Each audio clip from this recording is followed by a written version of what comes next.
Bonjour, ce tutoriel va vous montrer comment réaliser un tableau de valeurs à l'aide de GeoGebra une fois que vous aurez tracé la représentation graphique d'une fonction quelconque. Ici, une fonction carrée. Si vous n'avez pas l'affichage du tableur ou bien de la fenêtre d'algèbre, allez dans Affichage et sélectionnez les fenêtres dont vous avez besoin. La première étape va consister à ajouter un curseur afin de faire varier une variable. On vous propose la valeur A, le nom A, pourquoi pas.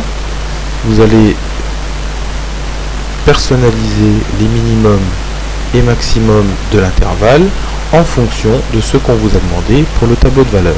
Je rappelle que A va être la variable, donc ce sont les valeurs minimum ou maximum de X qu'il va falloir rentrer.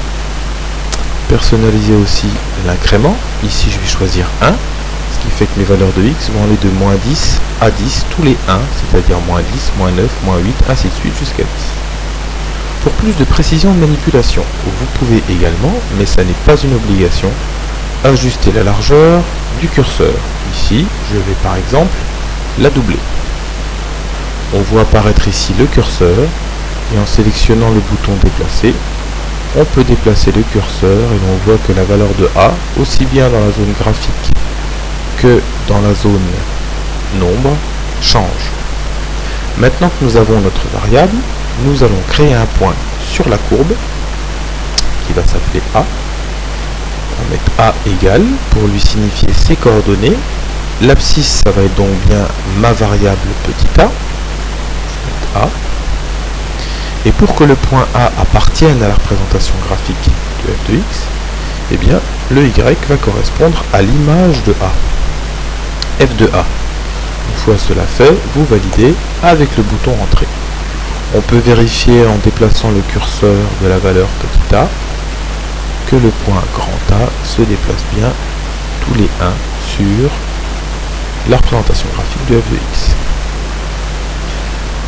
Dernière étape, créer ici le tableau de valeurs. On va donc sélectionner le point A avec le bouton droit et lui demander d'enregistrer le point A et ses coordonnées dans le tableur. Ici, les options par défaut suffisent. On va donc fermer et déplacer tout doucement le curseur.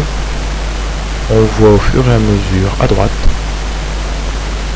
toutes les valeurs demandées qui s'affichent, les abscisses et les ordonnées. Vous avez ainsi rempli un tableau de valeurs qui correspond à une fonction entre deux bornes.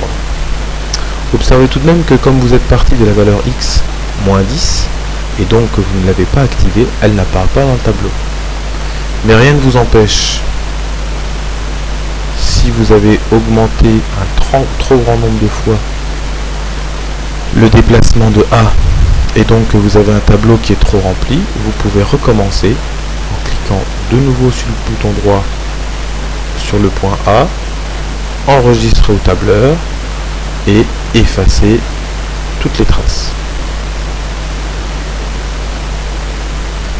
On peut recommencer ainsi l'opération.